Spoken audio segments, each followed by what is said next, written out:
this is where it being the second semester doesn't exactly work. In the favor of this. And I am all over the place. I'm a disaster. I'm a mess. Okay, so I'm gonna close this down. So here we go. This is where we're in the second semester, and I don't know how to say this differently, but I'm going to record this, and hopefully, for the people that are not here, the expectation is that they're following along with the base. So my goal or my hope is that we've got some joins now. You guys have the joins, and I kind of want to lead into like what we're actually expecting with this final lab that's coming down the line. So there's a lot to do within it. And one of the things that I don't have these like scaffolding assignments for, because I just feel like at this point, like more becomes more, like putting another 5.5, 5.6, like I don't know that that's really, I don't know that that's really to your benefit, but there is a benefit to actually knowing and understanding cookies, and part of this is going to assume that we're actually using cookies. So to that end, what are cookies in computers? Do you guys even know what computer cookies are? No.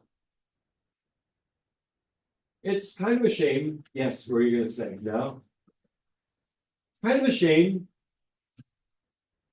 that we don't know actually what cookies are, because every web page that you go to is like, oh, are you going to use the cookies? Hey, the site uses cookies. And there's this constant like barrage of information that, oh, you're using cookies, this is cookies, that doesn't have cookies, but like we don't actually know what they are.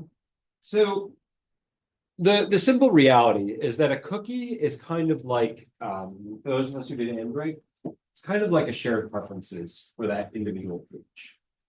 Every page is allowed to have some data storage on your computer. Okay. So every site that you go to, organized by site, your browser is storing little bits of information on your computer. So when you go to Google, there are going to be some key value tokens that are stored on your computer that are from Google. When you go to the New York Times to play your Wordle and it knows your previous score, there are these little, and local storage is the same kind of thing, but there's bits of information that get stored on your computer, and those pieces of information get passed back to the server when you visit them. So it's kind of terrifying to actually think about. But every time you go to a web page anywhere, that web page leaves a little bit of trace of information on your computer. It gets stored in your browser, and it's stored. It's like, hey, this is the information for Schoology. And then the next time you go to Schoology, Chrome or Safari or whomever takes that cookie, takes that little parcel of information, passes it along, and Schoology is allowed to read what it wrote the last time. So if you like, there's a lot of like scare, I guess, tactics, I think associated with these cookies, and I feel like there's a lot of misinformation associated.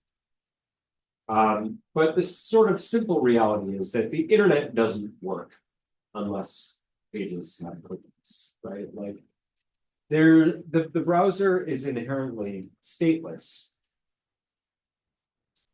A website does not know it's you from one visit to the next. They don't know if it's me versus somebody else. Like that server has no idea who's coming in, unless a little parcel of information comes along and says like, hey, this is the person who visited last time, and you can store some information. So if you want to do something with a login, for example, if I log in, I have to, if I want to stay logged in as a server, I'm going to have to write a little bit of information and send it along with you in the cookie that goes back on your browser. And the next time you come back to my page, that little cookie comes along and it says logged in is true, etc. If that makes any sort of sense to this thing, right? Somebody ask me questions, because I'm positive you have questions about the cookies. Feelings about the cookies. Do you like cookies? Do we have a favorite cookie? Not cookie people. Anybody not cookie people? No? Okay. It's okay not to be a cookie. Okay. So they're little pieces of information.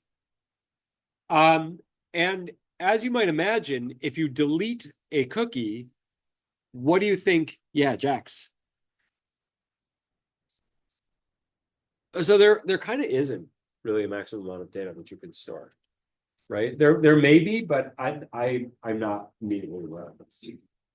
So the one thing to be aware of though is that every request that goes back to the server has all of that information transferred with it in that cookie. So if you have a 1 MB cookie, every single request, every new refresh has to upload 1 MB, and then it also has to download 1 MB of all this additional information. Okay, that's along for the payload. We're not seeing that per se, but that's absolutely there. So if you go on a little, let's go on a little trip to look for our cookies. And if you're on, if you are in FCPS devices, you're not exactly going to be able to see this, but you should be aware of where your cookies are and how to see them and kind of what's going on with this. So if you go to inspect in your browser, you're going to see lots of tabs. You're already used to the console, right? But inside of here, over past the arrows, and I'm sure Safari has this too, after the more tabs, you're going to find an application tab. And if you go into the application tab, you will definitely see there is a cookies. There's local storage, there's session storage, there's database storage. There's all kinds of storage that this page is storing on that computer. And I have all kinds of cookies inside of here, right? So GA is typically the name associated with a Google Analytics cookie. So a Google Analytics cookie is a cookie that's set by Google, and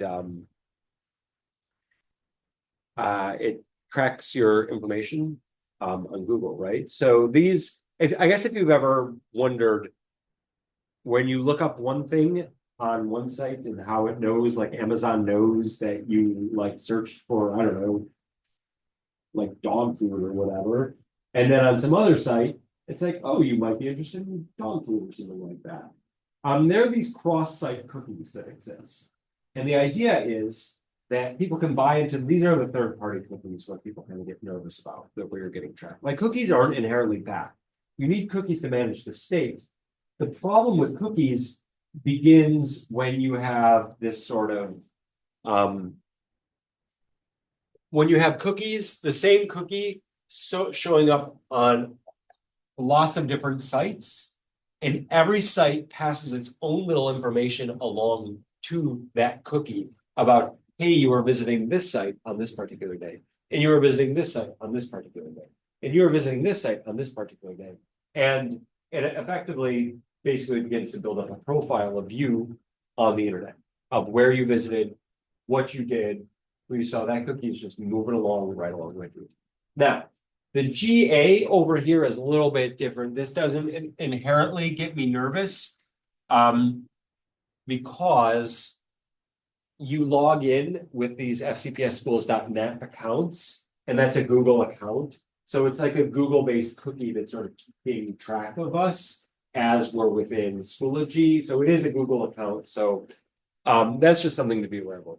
But all of these cookies have sort of anonymized data. FBP, that's a Facebook cookie. I don't have Facebook. I've never been on Facebook. But there's this Facebook cookie that kind of moves along. I suspect that what this thing is doing is anonymizing data so that if you are logged into Facebook on your fcpsschools.net profile, it sort of like obscures it somehow. It's like somehow going after this. But anyway, the point of this is as follows. These cookies in their entirety are keeping track of me as I'm logged into Schoology. And if I do something bold, like start deleting these cookies, and it's up to me to then reload the page, what do you think I'm going to get when I reload this page? Yeah, like who are you? I have to log in again. So I have been effectively, I've logged myself out of this, right? Similarly, we can see it with Ion, right? So if I go to Ion, I'm in the Ion dashboard over here. This is my teacher view, right? I don't know if it does Ion look the same for you guys or no? Okay, pretty similar. If I go in and I inspect, I can go into here and I'm going to go over to my network tab and I can go into my application and there are my cookies. So here we go. There are certain cookies which you're going to see are obfuscated, and there are other cookies which are like plain text and are readable. So here, dark mode, if you look at some cookies, they may be like non-encrypted. Dark mode is 0 versus 1. I think that used to be resettable at some point, but basically at this point, dark mode, I believe, is almost always 1, or it's set by a different setting somewhere. So I don't have control over that. But most of the time, you can't read the cookies, okay?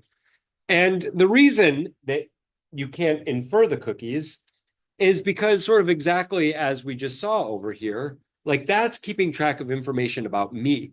This is the little parcel of information that goes back to Ion and represents it's decrypted by Ion.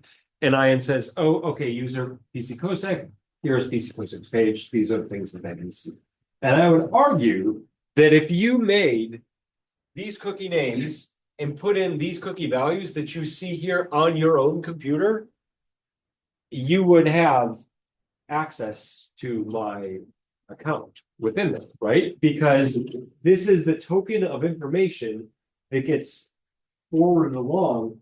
Yeah, I will delete these, don't worry. They will be gone by the end of this sentence. But yeah, like, so there's actually kind of a reason why inspect is disabled in your SCP School.net browser profiles, because there's inherently a security loophole there. If you go in and look at somebody's cookie and type that letter for letter into your cookie, that information goes off to the server, and the server's like, oh, hello, Paul. And you're like, hello, I am Paul, you know, like, so that's a security loophole.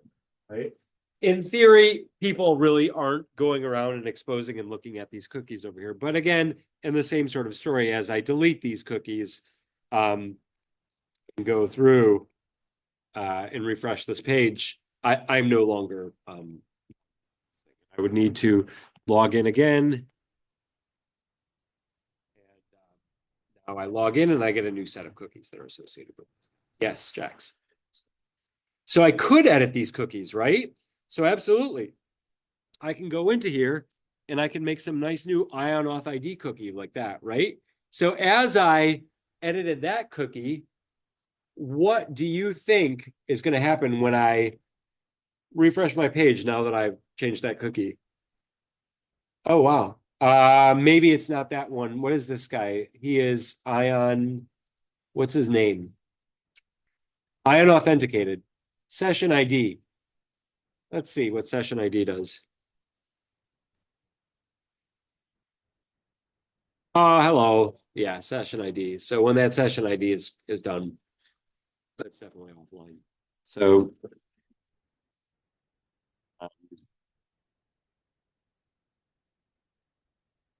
go back in over here. There we go. I get a new set of cookies that are associated with these things.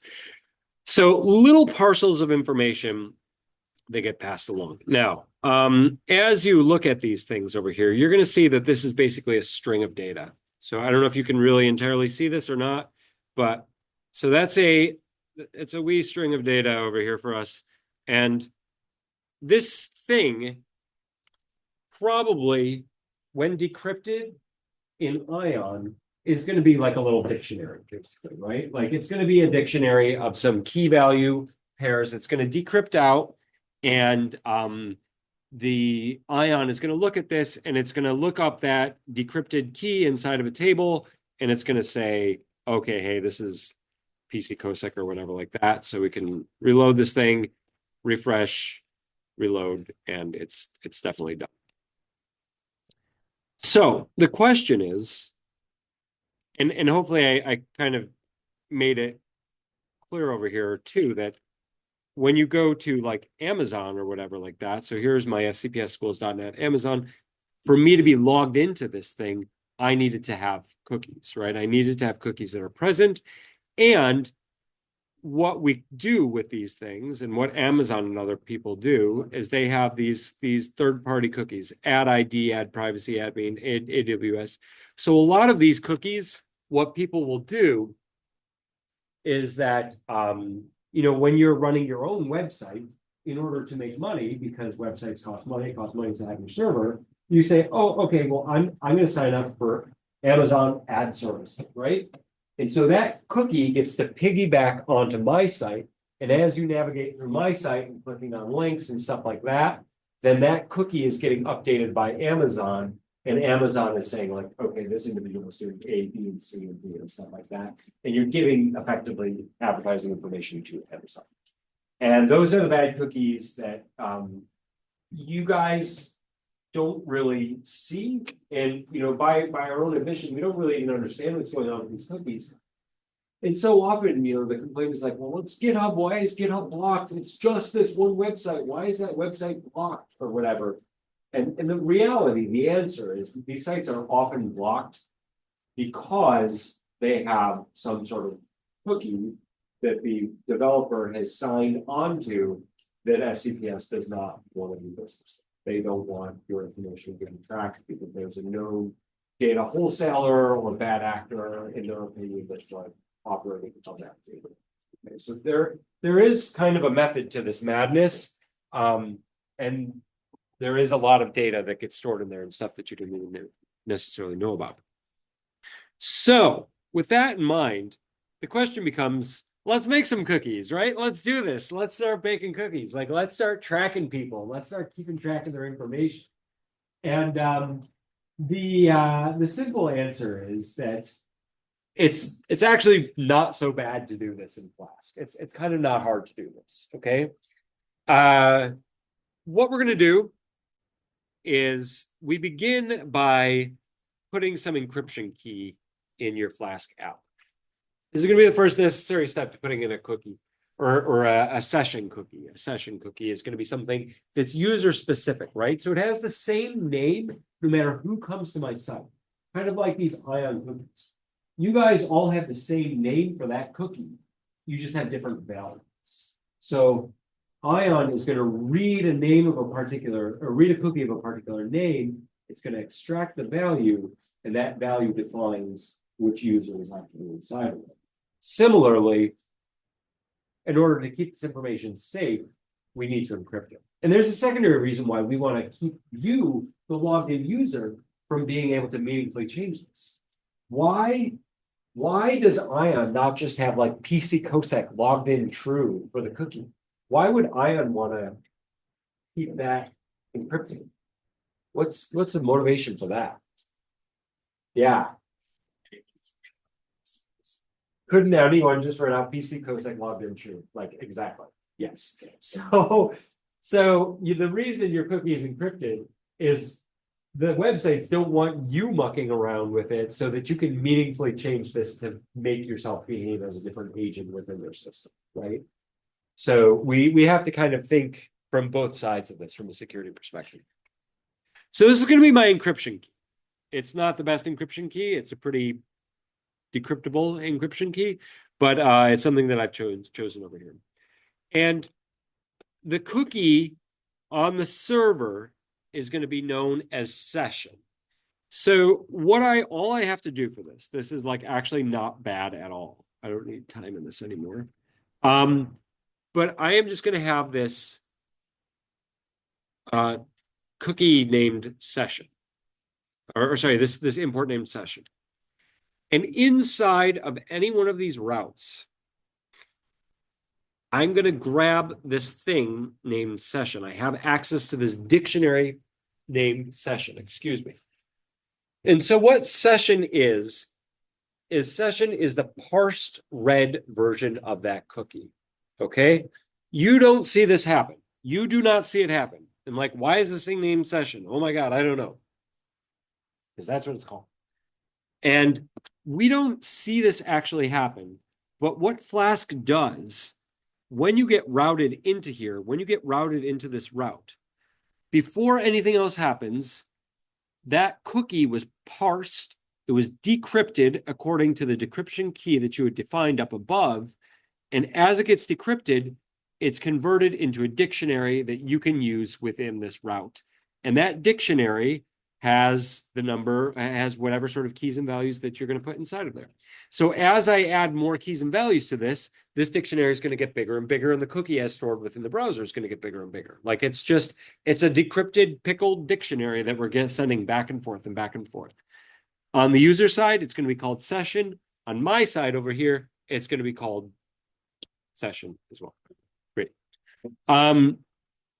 Anyway, rocking and rolling. We have this system. This is not the right way to do it, but I think it's intuitive in a certain sense. So what I've got here is I'm going to define the number of visits that an individual has, and I'm going to say it's 1. And I'm going to look to see if in that dictionary, that cookie that has been decrypted, if in this decrypted dictionary, if I find a key named this user visits. If that is the case, what I'm going to do is I'm going to add 1 to this.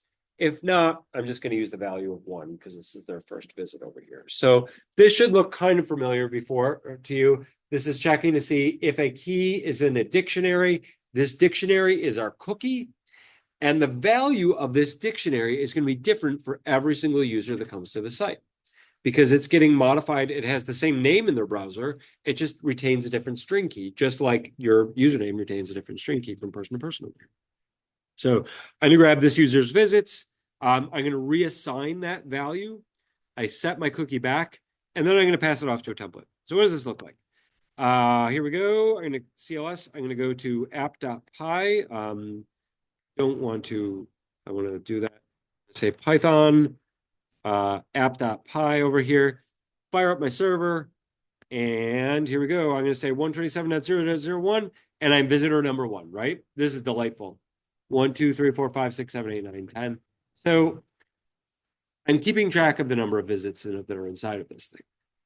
The visits are being stored in the cookie. The cookie is something that I can get by going into the application, and I can look over here and I can see this big string over here. This is the encrypted version of that session, right? That dictionary is encrypted. It's passed along. It's saved by the browser, and it's this thing down here. If I were to change it to something like that, my visits are, I destroyed my cookie. Similarly, say this. Let's say instead of my Paul profile over here, I go to my personal Gmail profile, right? And I go to 127.0.0.1, and you're going to notice this visitor has 1 visit.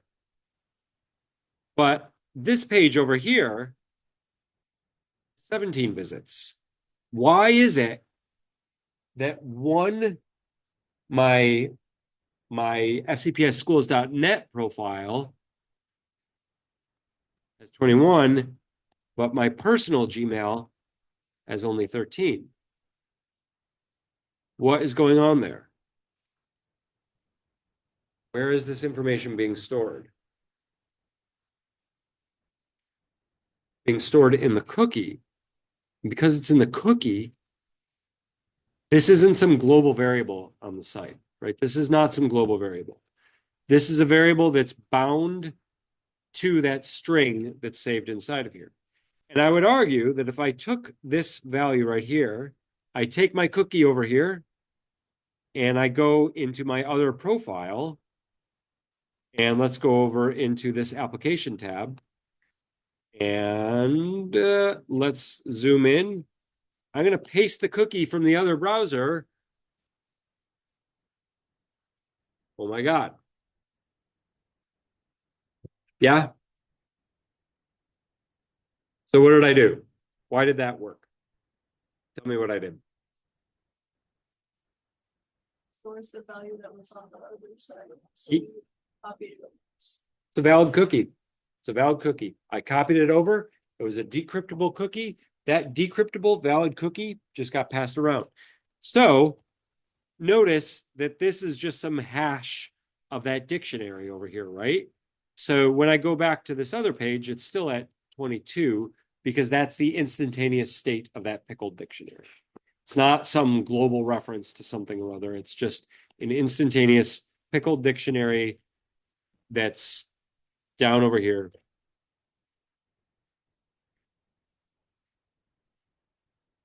So, carrying right along. That is really just the beginning.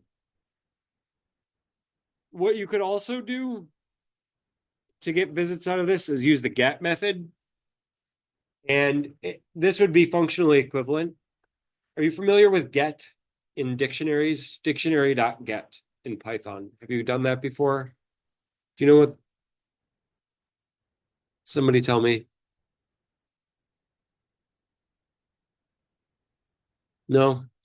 So when you have a dictionary, so this isn't something special to Session. This is definitely something for a Python dictionary. If I have a Python dictionary and I try to do this get on it, it takes two arguments. The first is the key, and the second is the default value if that key does not exist. So this is a safer one-liner for accessing dictionary keys if that key does not yet exist. And the reason why that might not exist is because this is your user's first time at the page, right? Maybe they just deleted the cookie. If it's your first time at a page, you don't yet have a cookie. So we need to check to see if that cookie has been set yet. If it has, great. If it hasn't, because they just deleted their cookies, then we need to make sure that that is given some default value that's not going to break our server. So what I do here is it's this exact same thing. I get the key of this user visits, right? So before I was saying this use session dictionary, this user visits, this is just a different Python way of doing it. I can do the get on that key and give it a default value, add one, update the value with the new value, register my template, everything's rocking and rolling. This is okay. And I'll give you guys this code. It's maybe not, the problem with these is they're not scalable. And what I want you to see here is that it's entirely possible that you're going to have lots of lots of keys in your cookie, right? Which pages have you visited? Are you logged in? Who's your current hero? What are the badges that this guy has? How many visits? And if you're doing this, checking your time after time after time, it's going to get very ugly very quickly. So in my opinion, this system of individually parsing out a key value pair is not really the most Pythonic way. It's also definitely not the most scalable way. Okay. So while you can do this, and I believe that I started this way for a reason. So here I have two of these things, but let's say I had like 10 different keys that I was trying to manage. Like that just kind of feels awkward. That feels not nice. What we're going to do instead is that we're basically we're gonna transform this around a little bit. So what I'm going to do is I'm going to grab the cookie via a method every single time. So inside of my route, I'm going to say, get that cookie as a dictionary. Over here, this is going to be a user state. This is the state. This is all those individual keys. And if we look at this, the individual state that this user could be having is actually something complicated. User states, hero name, authenticated, visited locations, right? There's a lot of stuff that I want to store in this cookie. The number of advertisements, previous visits, whatever. Any sort of like individual information that I might be tracking about them. I'm going to store all of that information in a dictionary. And in reality, what I'm going to do over here is I'm going to call every single time I'm going to call get session data. So So I begin when I land in a route, I'm going to say get session data. And when I get my session data, if this cookie has not yet been set, I'm going to initialize the cookie. Otherwise, I'm going to return the value of the cookie. Okay. So we're going to transform this very complicated operation into something straightforward. We're going to get a dictionary. We're going to get the session data. every single time. And basically the question is, hey, if my user state has not yet been defined inside of this cookie, if this user state is not yet a key, it's not like the parent key of this. So I'm using it as the parent key. It's a one key dictionary. If this parent key has not yet been set, and it's not yet been set because somebody just deleted their cookies or it's their first time visiting the page, then we're going to initialize it. Otherwise, return what's already there. And this is not so bad, right? I can just treat this as a dictionary. Python does pass by reference. For those of you guys who've done maybe a little bit more sophisticated work with dictionaries, you'll know that as you pass dictionaries around from method to method to method, you retain that actually instance of the object, right? So it's the same object as it gets passed around. I extracted that out of the cookie. It's the same object. It's that cookie object. So I can modify that guy and it's going to get written back to that cookie. Except that Flask is kind of a jerk and I have to do something. So if I do modify this cookie, it doesn't automatically get notified. You have to do one little nuanced thing. You have to say session.modified is equal to true. So if you use this system, and I think you should, if you use this system, what you can do is you can get a big dictionary that's going to contain all kinds of dictionary data, sophisticated about your cookie. We can just directly update things in place, the username, whatever, update it in place. And then at the end, let Flask know that you've modified the cookie and then render the template. And this thing is going to behave exactly the same. Thoughts and feelings on this? I'm sorry. Hopefully, having this recorded, watched at double speed can be useful at some point when you're scrambling 2 weeks from now and you're like, how do I do the cookie?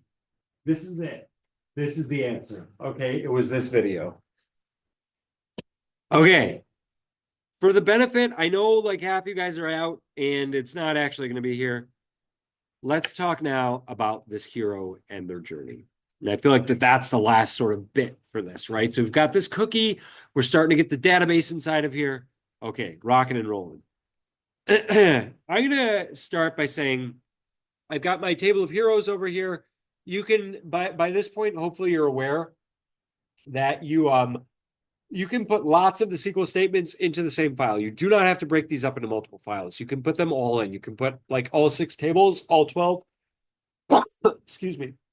Doesn't really matter. I do need to run some initialization operation. Excuse me. You do need to run an initialization operation to get that data out of the SQL script and into your database. Many people are not running the SQL script through Python, and that's why their database isn't there and their heroes aren't inside of there. That's probably your problem in many cases. Once I've done that, once I've initialized, I'm going to make myself a nice secret key over here. I am so sorry.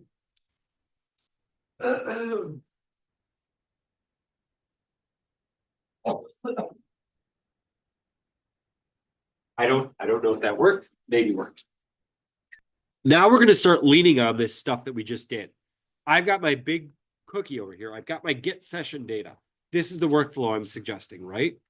This get session data optionally, or not optionally, if it's not yet stated, if it's not yet created, it's going to create that dictionary. If it is created, it's going to retrieve it, okay? It's create or retrieve. Maybe that's a better name. But this is the sort of get stat. That's a sort of, I'll call it create and retrieve.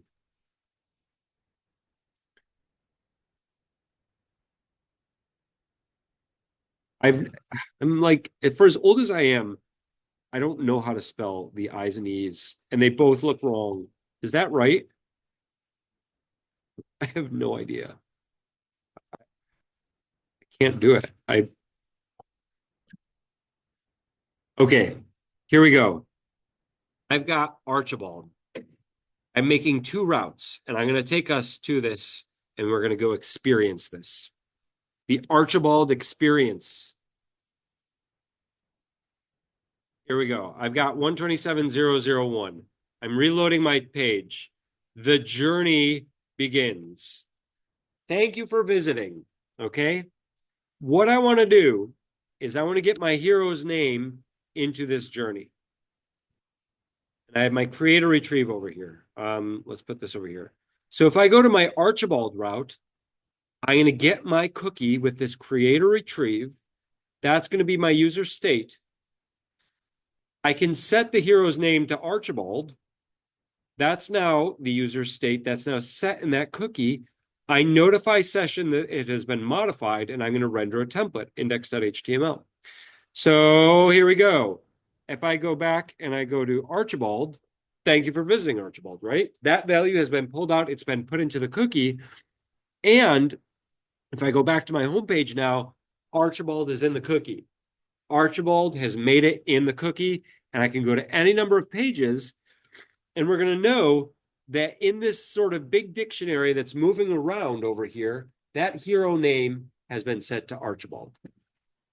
Hero's name has been set to Archibald. Ask me a question on this. Or somebody tell me something. Random thoughts on cookies. Or not. You're a kind audience. How does that work? Thank you for dealing with this dreadful bit. But it's okay. So we got this. And if we look at index.html inside my templates right here, the user data.hero name, right? I took my user's data, I passed in that cookie, I passed in his hero's name. Great. So if I entered in a different page, if I went to Dominic, right? So I could have Dominic just as well on this page. So here we go. If I went to the Dominic page, wait, get session data. Right, because I renamed it. I renamed it to create or retrieve. Call it create or retrieve. Thank you for visiting Dominic. And I could go back over here and we say, thank you for visiting Dominic. But if I were to go back into this page over here where I'm in a different browser and I go to Archibald, because I'm in, yeah.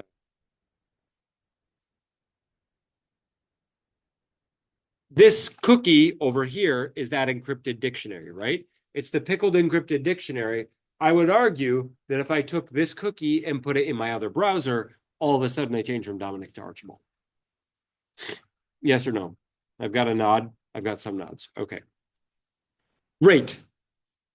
Tearing right along. Here we go. So now, this stuff is going to look similar, right? I've got, let me go back into here. I like calling it create or retrieve, and that's what I'm going to call it. Create or retrieve, create or retrieve, create or retrieve. Okay, so here we go. For the second one, I only have 2 routes this time. Everything else is the same, but this guy. What is going on here? Tell me about this. Hopefully you've seen this enough by now that you're like, oh, I recognize that. Recognize this. Tell me what this is. What is that doing? What's that? It's the parametric route. So when I go into this page, I get the set hero over here where the hero name is equal to the page that I visited. Yeah. So let's take a look. Journey. Go to journey 2, and I'm going to do my Python app.py. So here we go. That not found. So here we go. I have to click to begin my journey. So I can click on Archibald. That took me to hero/Archibald, and now I can begin my journey as Archibald, right? So this cookie has been set to some value of Archibald. I could go to cookie/Henrik, and now Henrik has that value. This cookie has been set so that it retains that value. That's inside of here. I could just as well do something like this. Like, it doesn't really error check. I've chosen my journey as Paul. Like, this is just taking that string out of that parametric route, right? And stuffing it right into that cookie.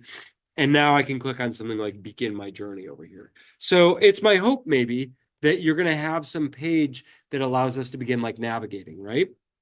And if we look at this, the actual heroes that were available to us, in this case, I just rendered them explicitly in index.html, but hopefully you guys are beginning to see that these names of the heroes don't necessarily need to come in the form of hard code. They could be retrieved out of a database extraction. You could pull out all the names of your heroes. You could make a list of all your names of your heroes. You could pass it to the template.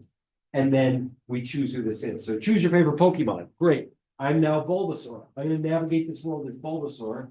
And Bulbasaur was in the dictionary, and I can go to like Galar, or what is it? No, is it the Galar region? I don't even know.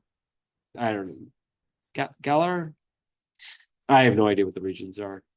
Somebody with Pokemon. Great. Okay, here we go. Same sort of stuff. Let's go back over here because I don't like this name. I'm calling it create or retrieve. Create or retrieve. Now I'm starting to get my database connection. On the default page, I don't really do anything over there. Here are my locations. So what I do with this guy is a little bit different. And I'm not looking to highlight the cookie stuff inside of here. This is where I'm talking about routes defined in the database. Here we go. I've got my heroes, and I've got a new table of links. Here are my links. My links is going to be a table where I've got route 1, route 2. It could be maybe location 1, location 2. Route is perhaps a bad word. I can change this around. So when you look at it differently, it'll look differently. But into these links, I'm going to make a complete list of different options. So I'm basically making an undirected connection, right, between these two states.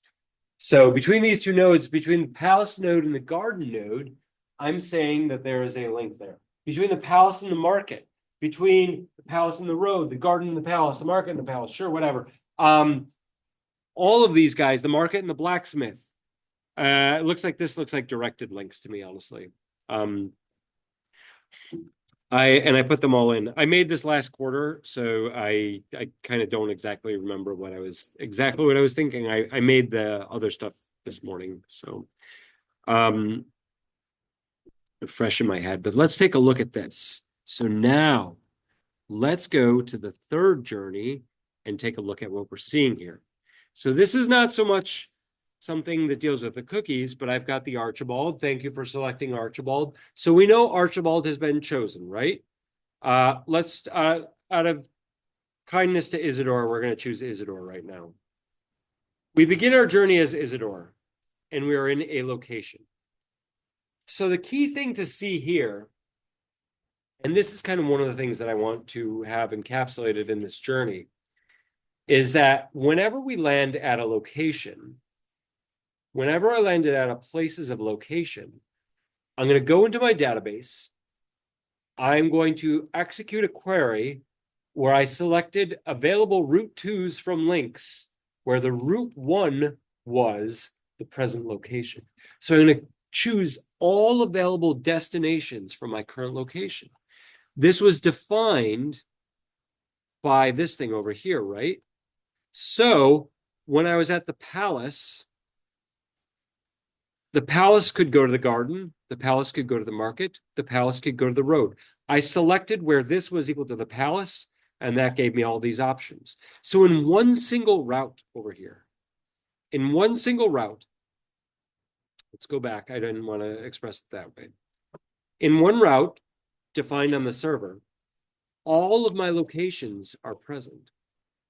And from each of these guys, I'm just going to extract the available options. Oh, go to the garden, go back to the palace, go to the market, go to the blacksmith, go to the alley, go to the blacksmith, go to the market, go to the palace, go to the road, go to the forest. It's the same parametric route that's just yielding different values based off of database connections.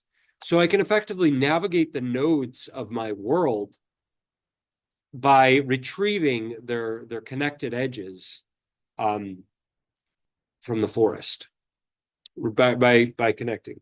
And I don't think this does any real type checking in mind, right? So if I go to school over here, that just said school, like school was not really a valid location because there was no school in the database. There's nothing there. If there were a school, that would have been an option. Okay. And you can get into some really crazy stuff with directed and undirected edges. And what this begins to look like, and this is the last thing that I'm going to say for today, is when we really begin to start like firing on all cylinders with this, and this is kind of my ultimate goal for what we can accomplish in here, I guess, is that this create a retrieve in each of these locations. So right now I have 3 routes. I have my home route, which renders that choice of hero. I have the page where it says, thank you for selecting Isidore. And I have a place and location. But I can also do things like grab my hero out of that location, right? I can see who my hero is. And I can see what my hero is doing, and I can interact with that database. And so the next time I'll do more. I don't want to get any deeper than this, but this is just selecting routes. But by all means, I could be like making Isidore spawns in particular. Like I could make a spawn location table, right? And a spawn probability that Dominic is going to spawn in the forest. And I'm going to pass all of this information now into the template, right? I've got a location. I grab my location from the parametric route. I've got the user state, which contains my cookie stored hero. And I just retrieve this. I'm not setting it, but I grab that information, and that's going to my template as well. And then finally, I'm going into the database. And from the database, I'm just selecting these routes. And so a route that looks like nothing, right? It looks like nothing of palaces and gardens and all this other kinds of stuff. All it's doing is database gears are just spinning over here and piecing everything together and putting it into the template. And what we wind up with is something that's like surprisingly has surprising depth, all things considered. So here we go. I'm going to be Lucinda. I've chosen Lucinda over here. I begin my journey. And you know what? I could have just as well chosen Paul, right? Because I didn't actually check to see that was in the database. I begin my journey. Paul is in the palace, right? So this was stored in the cookie. I extracted these guys out of that database. I threw the palace name into the title because why not? I have directed edges where I can go to the market. We can go to the blacksmith over here, right? And so we can navigate around. And I don't know exactly what this looks like in your case, but for me, I feel like you could have something like this where we could have maybe like an image of the garden or something like this. And like Isidore is hostile over here and present. Like choose your action with some modal. Like, do you choose to attack? Do you choose to rob Isidore at this point? Or do you choose to like befriend the dragon and save the prince or whatever it is that we're going to be doing inside of here? And all, I don't know. That's my launching point. So I get that that's long, but I will put these bits of code onto Schoology for you. But I feel like in and of themselves, just starting with Journey 04 over here is not going to be helpful. I think it's a worthwhile experience to kind of go through and stumble through and experience some of these things and see what's actually changing in there, and then use that as a foundation to go off and build yourself something, which I'm positive that you can do inside of here. Because when you think about this doesn't even begin to get into joins, right? Like we haven't awarded the mission to find the forest to Isidore. And you could have the mission, Isidore is on a mission to go to the forest. Oh my God. If mission.target is equal to current location, you have found the forest. Your reward is Dominic spawns or something like that, or Bulbasaur, or I don't know, Magikarp, whatever it is. Like it's kind of like the escape room, but it's different. It's a similar theme. And I'm sorry if I'm throwing the same project at you again, but I think there's a lot of room for both creativity and technicality in this. And however you envision it, the creative or the technical, this is I hope this is a good one. Okay, that's my story. And you guys, we can just kind of go from here.